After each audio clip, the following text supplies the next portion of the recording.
नमस्कार दोस्तों, स्वागत है आप सभी का यूजीसी नेट गुरुकुल के इस ऑनलाइन चैनल पर। Students, Rajasthan assistant professor vacancy के जो प्रीवियस ईयर के जो क्वेश्चन पेपर थे उसको लेकर अपनी चर्चाएं चल रही थी। इसी क्रम में अपना जो 2 वीडियो पहले आ चुके हैं और तीसरा वीडियो अभी अपने इस वीडियो में जो बात करेंगे। यदि आप चैनल पर नए हैं तो एक बार चैनल को आप प्लीज़ सब्सक्राइब कर लीजिए, और यदि आप ऑनलाइन तैयारी करना चाहते हैं तो हमारे ऑफिशियल ऐप JRF अड्डा को डाउनलोड कर लीजिए। तो चलिए शुरुआत करते हैं। वीडियो में जो एक और असिस्टेंट प्रोफेसर भर्ती को लेकर एक जो जो पेपर है उसके ऊपर, तो सहायक आचार्य पुस्तकालय अध्यक्ष एवं शारीरिक प्रशिक्षण अनुदेशक कॉलेज शिक्षा प्रतियोगी परीक्षा 2023 को लेकर ये पेपर है। और 7/1/2024 को ये पेपर आयोजित हुआ था। जैसा कि आप लोग सब जानते भी हैं, 2 घंटे का ये पेपर होता है, 100 क्वेश्चन होते हैं और 0.5 का एक ये मार्क्स होते हैं। तो टोटल जो अंक हो जाते हैं वो 50 अंकों का ये पेपर हो जाता है। पेपर थर्ड है, जनरल स्टडीज ऑफ राजस्थान। और यदि आप इसमें क्वेश्चन गलत करते हैं तो माइनस मार्किंग है। आप लोगों को पता होगा कि राजस्थान में भी एक नया नियम लागू किया है कि आपको जो 5वां उत्तर है, अनुत्तरित प्रश्न, वो देना होता है जिसका आप जवाब नहीं देना चाहते हैं। यानी कि आप OMR शीट को खाली नहीं छोड़ सकते। यदि आपके एक लिमिट क्राइटेरिया तय है, अगर इससे अधिक आप इसको गोले नहीं भरेंगे तो आपको डिस्क्वालीफाई कर दिया जाएगा इस एग्ज़ाम के लिए। तो ये देखिए, यदि अभ्यर्थी 10% से अधिक प्रश्नों में 5 विकल्पों में से कोई भी विकल्प अंकित नहीं करता है तो उसे अयोग्य माना जाएगा। A candidate who has not dark any of the 5 circle in more than 10% question shall be disqualified. तो आप लोग ध्यान रखना थोड़ा सा, यदि आप ये क्वेश्चन पेपर दे रहे हैं और आप जो 5वां गोला है उसको काला करना न भूलें। तो पेपर थोड़ा सा अच्छा भी था। और मैं जैसे कहता भी हूँ, असिस्टेंट प्रोफेसर में जो आपका करंट वाला पोर्शन है या ज्योग्राफी वाला पोर्शन है या जो आर्थिक समीक्षा है, इसको बहुत अच्छे से तैयार कीजिए, आपका पेपर अपने आप ही बेहतरीन हो जाएगा। तो चलिए अभी अपन चर्चा कर लेते हैं कि जो अभी आज ये पेपर है इसको लेकर। तो पहला जो क्वेश्चन है, वार्षिक प्रशासनिक प्रतिवेदन 2022-23। देखिए मैंने कहा था ना, वही जो अभी ये वन रिपोर्ट से ये क्वेश्चन अनुसार निम्नलिखित में से किस जिले में 2019 से 21 तक वन क्षेत्र में 30% से अधिक नकारात्मक वृद्धि दर दर्ज की गई। तो इसका जो राइट आंसर है वो जालोर है। और अभी जो अपन ने एक पेपर और पहले हल किया था उसके अंदर पूछा था कि सर्वाधिक 1% किस जिले में जो वृद्धि हुई है, तो उसका वो प्रतापगढ़ वहां पर आंसर था। तो इसका जालोर उत्तर हो जाएगा। निम्नलिखित में से किन जिलों के समूहों को उनकी औसत वार्षिक वर्षा के अनुसार आरोही क्रम में व्यवस्थित किया गया है। तो देखिए, सबसे कम वर्षा जोधपुर, फिर उससे अधिक राजसमंद और उससे अधिक उदयपुर में। तो ये और वार्षिक वर्षा का क्रम है। हाड़ौती प्रदेश में प्रधान प्रकार की मृदा है, तो ये वर्टिसाइल्स है। हाड़ौती जो क्षेत्र है वो कोटा, बूंदी, बारा और झालावाड़ वाला क्षेत्र, ये हाड़ौती कहलाता है। डूंगरपुर, बांसवाड़ा और प्रतापगढ़ वाला क्षेत्र वागड़ कहलाता है। शेखावाटी क्षेत्र में सीकर, झुंझुनू और चूरू जिले आते हैं। तो हाड़ौती प्रदेश की जो मृदा है वो वर्टिसाइल्स है। नेक्स्ट क्वेश्चन में अपन बात करें तो इसमें पूछा है खनिजों का मिलान और उनकी जो भंडार हैं वहां पर। तो देखिए, अगर हम टंगस्टन की बात करें तो वैसे तो मुख्य रूप से आप लोग पढ़ते भी होंगे, डेखाना, भागरी, नाकोर। तो इसका जो राइट आंसर है पहले का जो हो जाता है वो बी। टंगस्टन कहाँ पाया जाता है? नाना करावा। एस्बेस्टोस पाया जाता है आसिन, फैल स्पार यानी फैल और पास कहाँ पर होते हैं? अजमेर। तो इसका जो राइट आंसर है वो हो जाएगा लोहरवाड़ा। और मैंगनीज है वो रेवासा सीकर में हो जाएगा। तो मिलान वाले प्रश्न भी काफी आते हैं आजकल। निम्नलिखित में से किस झील का क्षेत्रफल संकुचित हो रहा है, घट रहा है? तो वो ताल छापर झील है चूरू जिले में। और ये अपने जो काले हिरण है उनके लिए प्रसिद्ध है ताल छापरा झील चूरू। लिग्नाइट पर आधारित ताप विद्युत संयंत्र स्थित है। लिग्नाइट जो कोयला होता है इस पर आधारित गुढ़ा गांव और गिरिल दो हैं, ये इस पर आधारित हैं। 2011 की जनगणना के अनुसार राजस्थान के कौन से जिलों के युग में अनुसूचित जाति का उनकी कुल जनसंख्या में न्यूनतम प्रतिशत है? तो देखिए, ये बीकानेर और नागौर वैसे इसका राइट आंसर है। यहाँ पर मैं एक चीज़ आपको बता दूं कि यदि आप first grade, second grade RPSC की तैयारी कर रहे हैं तो भी ये सेम टॉपिक है लगभग, और ये आपके वहाँ पर भी काम आएंगे ये क्वेश्चन। तो 2011 की जनगणना के अनुसार पूछा है कि अनुसूचित जाति का कुल जनसंख्या में न्यूनतम प्रतिशत है। तो अनुसूचित जाति वो सर्वाधिक कम जो वहाँ की जनसंख्या के अकॉर्डिंग सबसे कम है वो बीकानेर और नागौर की है।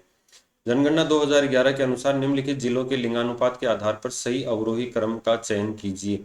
तो देखिए ये पाली, टोंक, दौसा और अलवर जो है वो इनका क्रम है। निम्नलिखित में से कौन से, अगर हम बात करें, ये इसमें तो डायरेक्ट पूछा है, लिंगानुपात 1000 पुरुषों पर महिलाओं की संख्या, निम्नलिखित में से कौन सा वन्य जीव अभ्यारण्य एक से अधिक जिलों में फैला है? तो ये टाटगढ़ रावली जो अजमेर का खंडित भाग है, ये 2 जिलों में फैला है। राजकिरण और RD57 किस फसल की उन्नत किस्में हैं? तो जौ की ये उन्नत फसलें, अभी जैसे सेकंड ग्रेड में भी इस टाइप के क्वेश्चन पूछे गए थे। निम्नलिखित में से राजस्थान के किस जिले में सोने के भंडार पाए जाते हैं? तो बांसवाड़ा में बिल्कुल राइट आंसर, सोने के भंडार पाए जाते हैं। और अभी यहाँ पर हाल ही में परमाणु संयंत्र का भी उद्घाटन हुआ है नापला गांव में। निम्नलिखित कथनों पर विचार कीजिए एवं नीचे दिए गए कूट से सही उत्तर का चयन कीजिए। चंबल परियोजना मध्य प्रदेश तथा राजस्थान का संयुक्त उद्यम है। बिल्कुल, ये जो अलग अलग बांध बनाए गए हैं, जवाहर सागर बांध है, गांधी सागर बांध है।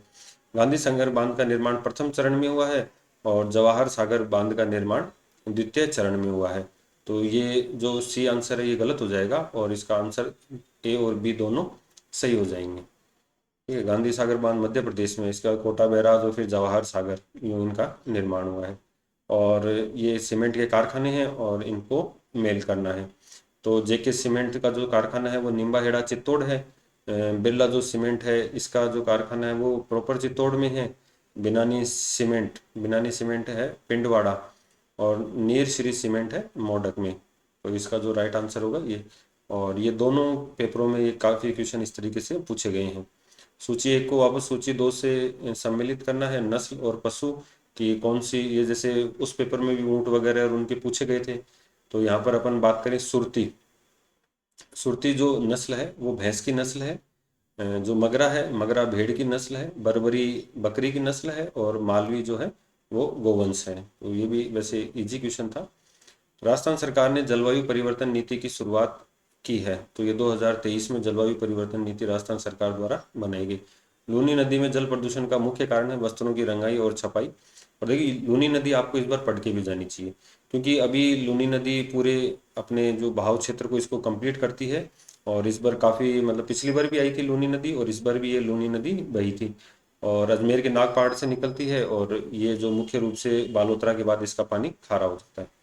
और इस नदी के किनारे जो रंगाई छपाई के उद्योग लगे जिनके कारण ये प्रदूषित हो रही है। निम्नांकित वाक्यों पर विचार कीजिए। तो राजस्थान में पहला राष्ट्रपति शासन 13/3/1967 से 26/4/1967 तक लागू रहा था।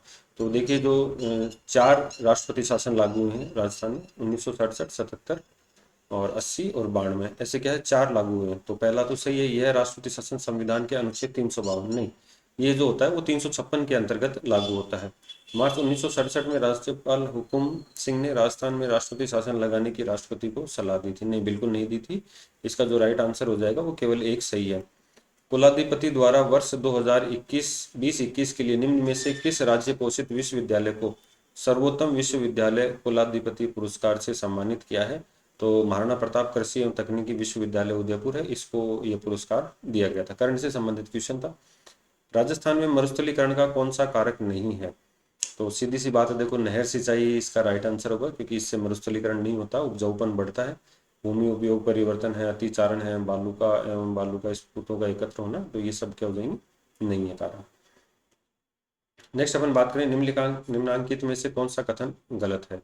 तो ये कमला बेनीवाल राजस्थान की पहली महिला मंत्री थी। ये अभी 4th ग्रेड में भी पूछा गया था, राजस्थान की पहली महिला मंत्री कौन थी? तो कमला बेनीवाल थी। ठीक है, 91वें संविधान संशोधन के बाद राजस्थान के मंत्रिपरिषद में कुल महिला मंत्रियों की संख्या मुख्यमंत्री सहित 7 से कम नहीं होगी। देखिए ये गलत है। 91वां संविधान संशोधन 2003 में आया था और उसमें ये कहा गया था कि जो मंत्रिपरिषद है उसका आकार 15% से अधिक नहीं होगा कुल संख्या का और न्यूनतम 12 मंत्री होंगे। राजस्थान के मंत्रिपरिषद में कुल मंत्रियों की संख्या मुख्यमंत्री सहित 12 से कम नहीं होगी, बिल्कुल। और 91वें संविधान संशोधन के बाद राजस्थान में मंत्रिपरिषद में कुल मंत्रियों की संख्या मुख्यमंत्री सहित 30 से अधिक नहीं होगी, बिल्कुल। ये मैंने ये कहा क्योंकि 200 है संख्या तो अधिकतम 15%, तो 15 × 2 30 हो जाते हैं। राजस्थान में विधानसभा निर्वाचन क्षेत्रों के बारे में निम्नलिखित में से कौन सा कथन सही नहीं है? तो 1952 में राजस्थान विधानसभा की कुल सीटों की संख्या बिल्कुल 160 थी और 2026 तक राजस्थान विधानसभा के कुल निर्वाचन क्षेत्र 200 ही रहेंगे। 1971 में यह बात तय हो गई थी और राजस्थान राज्य विधानसभा के लिए कुल निर्वाचन क्षेत्र अभी 200 है, बिल्कुल। और राजस्थान राज्य विधानसभा के लिए कुल निर्वाचन क्षेत्रों की वर्तमान संख्या का निर्धारण 2001 की जनगणना के आधार पर हुआ है। नहीं, ये अभी मैंने आपको बताया 1971 की जनगणना के आधार पर ये निर्धारण हुआ है। निम्नलिखित मुख्यमंत्रियों में से किस मुख्यमंत्री ने राजस्थान में राष्ट्रपति शासन के कारण सबसे ज्यादा बार अपने मंत्रिपरिषद की बर्खास्तगी देखी? तो ये भैरों सिंह शेखावत थे, जो बीजेपी से मुख्यमंत्री थे, पहले जनता पार्टी से, फिर ये कांग्रेस के विपरीत दल होने के कारण यहाँ पर राजस्थान में कई बार राष्ट्रपति शासन लगाया गया था। नेक्स्ट बात करें, निम्नलिखित में से किसने 29 अगस्त 1949 को राजस्थान उच्च न्यायालय के उद्घाटन कार्यक्रम की अध्यक्षता की थी? तो देखिए, उस समय राज्यपाल नहीं हुआ करता था राजस्थान में, और राज प्रमुख का पद हुआ करता था, और महाराजा सवाई मान सिंह यहाँ पर राज प्रमुख थे, तो इन्होंने इस कार्यक्रम की जो अध्यक्षता की थी। राजस्थान उच्च न्यायालय के प्रथम और नवीनतम मुख्य न्यायाधीश कौन है, जिन्हें भारत के सर्वोच्च न्यायालय में न्यायाधीश के पद पर आसीन किया गया है? तो इसका तो राइट आंसर है, करंट के अकॉर्डिंग था, न्यायाधीश के.एन. वाचु और न्यायाधीश ऑगस्टाइन जॉर्ज मसीह। नेक्स्ट, निम्नलिखित में से कौन राजस्थान राज्य महिला आयोग की अध्यक्ष नहीं रही है? बिल्कुल नागेंद्र बाला नहीं रही है, लाड कुमारी जैन, सुमन शर्मा और पवन सोरवाना ये राजस्थान महिला आयोग की अध्यक्ष रही हैं। राज्य वित्त आयोग जो 5 वर्ष के लिए बनाया जाता है, राजस्थान के अध्यक्ष एवं उनके आवंटित कार्यकाल के संबंध में निम्नलिखित में से कौन सम्मिलित नहीं है? तो प्रद्युमन सिंह 2020 से 2021 से इसको शुरुआत हुई, और 2024 से 25 के लिए सिफारिशें देंगे। और ज्योति किरण 2000 जो 10 से 11, ठीक है, ये गलत हो जाएगा क्योंकि ये भी लेटेस्ट था उस समय, ये 2020 से पहले यही था। और माणिक चंद सुराणा 2005 से 16, ओ सॉरी 2005 से 6, 2009 से 10। हीरालाल देवपुरा अपनी सिफारिशें 2004 से 5 के लिए देखी गई हैं। 2023 ये जो राज्य वित्त आयोग है, ये जो राज्य और स्थानीय निकाय हैं इनमें वित्त का बंटवारे के ऊपर ये बनाया गया है। ये पिछली बार भी उस एग्जाम में ये क्वेश्चन पूछा गया था जो संस्कृत डिपार्टमेंट का था। 2023 तक राजस्थान विधानसभा अपना पूर्ण कार्यकाल पूरा करने से पूर्व ही अनादि कितनी बार भंग की गई? तो काफी अच्छा क्वेश्चन था, 3 बार ये भंग की गई है अपना कार्यकाल पूरा करने से पहले, मतलब अपना कार्य सरकारें पूरा नहीं कर पाई। राज्य चुनाव आयोग द्वारा अक्टूबर-दिसंबर 2020 में राजस्थान के कितने जिलों में पंचायती राज संस्थाओं के 11वें आम चुनावों को आयोजित किया गया था? तो 21 जिले, राजस्थान चुनाव आयोग द्वारा अक्टूबर-दिसंबर 2020 में जो पंचायती राज संस्थाओं के 11वें आम चुनाव हुए थे वो 21 जिलों में आयोजित हुए थे। राजस्थान राज्य मानव अधिकार आयोग के अधिनियम किस दिनांक के उपरांत लागू हुए हैं? बिल्कुल 19 जनवरी 2001 से लागू हुए हैं राजस्थान में, क्योंकि 2000 में, मार्च 2000 में ये राजस्थान का जो ये मानवाधिकार आयोग है ये बनकर फाइनल हुआ था। नेक्स्ट अपन बात करें, निम्नलिखित में से कौन सा एक कथन सही नहीं है? तो बीकानेर राज्य का 1928 से भी पहले का स्वयं का ग्राम पंचायत अधिनियम था, बिल्कुल जो सही है बात। राजस्थान पंचायत समिति एवं जिला परिषद अधिनियम 1959 के अंतर्गत पहले चुनाव सितंबर अक्टूबर 1959 में आयोजित हुए थे, ठीक है, ये भी सही है। पंचायती राज व्यवस्था का देश में उद्घाटन सर्वप्रथम तत्कालीन प्रधानमंत्री जवाहरलाल नेहरू द्वारा 2 अक्टूबर 1959 नागौर जिले के बगदरी गांव से हुआ था, ठीक है, ये भी सही है। और 1952 में राजस्थान पंचायती राज अधिनियम लागू हुआ और पूरे राज्य में ग्राम पंचायतों स्थापित हुई थी, नहीं ये चीज सही नहीं है। Rajasthan real estate regulatory authority का गठन किस वर्ष किया गया था? तो ये 2019 में, जिसको अपन राजस्थान रेरा भी कहते हैं, और जो फ्लैट वगैरह हैं इनको लेकर ये अधिनियम जारी हुआ था। निम्नलिखित में से किसका कार्यकाल राजस्थान लोक सेवा आयोग के अध्यक्ष के रूप में सबसे लंबा रहा? तो डी.एस. तिवारी का कार्यकाल सबसे लंबा रहा था, अभी काफी विवादों में भी है राजस्थान आरपीएससी। राजस्थान के निम्नलिखित मुख्य सचिवों में से किस एक ने अशोक गहलोत के मुख्यमंत्रित्व कार्यकाल में कभी भी मुख्य सचिव के रूप में कार्य नहीं किया? तो इसका आरपीएससी ने आंसर डिलीट कर दिया है इस क्वेश्चन को। 34वां, जन सूचना पोर्टल के संबंध में त्रुटिपूर्ण कथन को पहचानिए। यह एक सार्वजनिक वितरण प्रणाली से संबंधित सूचना प्रदान करता है, बिल्कुल। ई मित्र पर इसके माध्यम से सूचना प्राप्त करने का कोई शुल्क वसूला नहीं जाता, और यह आरटीआई अधिनियम 2005 की धारा 4(2) के अंतर्गत मांगी गई सूचना प्रदान करता है, और इसके लिए एसएसओ आईडी की आवश्यकता नहीं है। देखो, ई मित्र से आप डायरेक्ट भी सूचना प्राप्त कर सकते हैं। सामाजिक अंकेक्षण, उत्तरदायित्व और पारदर्शिता सोसाइटी राजस्थान का गठन कब किया गया? तो ये थोड़ा सा अलग हटके क्वेश्चन था, 2019 में इसका गठन हुआ है। राजस्थान राज्य महिला आयोग अधिनियम 1999 की कौन सी धारा में आयोग के कार्य उल्लेखित हैं? देखिए, काफी अच्छा क्वेश्चन है। धारा 11 में ये जो इसके राज्य महिला आयोग के मुख्य जो कार्य हैं उनका उल्लेख किया गया है।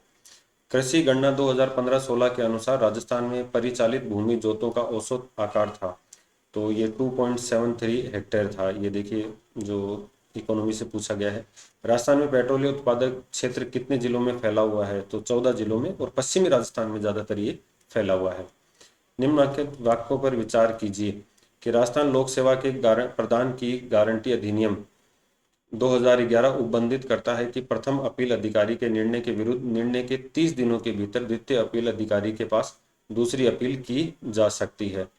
ऐसा नहीं है। राजस्थान लोक सेवा के प्रदान की गारंटी अधिनियम 2011 उपबंधित करता है कि द्वितीय अपील अधिकारी 30 दिन के बाद भी अपील ले सकता है यदि वह संतुष्ट हो जाता है तो आवेदक के समय पर अपील नहीं कर पाने के पर्याप्त कारण है। नहीं, दोनों ही क्वेश्चन क्या हो जाएंगे, दोनों ही ये जो कथन है वो गलत है। नेक्स्ट वर्ष 2022-23 के अग्रिम अनुमानों के आधार पर राजस्थान में स्थिर कीमतों पर सकल राज्य मूल्य वर्धन में कृषि क्षेत्र का योगदान रहने की संभावना है, तो ये 28.5% है। ये आर्थिक समीक्षा आप पढ़ के जाना। राजस्थान में 2011-12 से 2022-23 की अवधि के दौरान कृषि एवं संबंध क्षेत्र की स्थिर मूल्यों पर सकल राज्य मूल्य वर्धन में चक्रवर्ती वार्षिक वृद्धि दर कितनी रही है, तो ये 5.24% रही है। राजस्थान में निम्न में से कौन सी रबी मौसम की तिलहन फसलें हैं, तो ये तो रबी की फसलें अगर बात करें तो सरसों, तारामीरा और अलसी, और ये तिलहन फसलें जिनसे तेल निकाला जाता है। और रबी जो सर्दी के मौसम में जो फसलें उगाई जाती हैं रबी, गर्मी के मौसम में उगाई जाती हैं उसे खरीफ। राज्य के आर्थिक वित्तीय परिदृश्य में सुधार के लिए थिंक टैंक के रूप में कार्य करने हेतु राजस्थान में निम्न में से कौन सी परिषद या समिति का गठन किया गया, तो मुख्यमंत्री राजस्थान आर्थिक सुधार सलाहकार समिति का।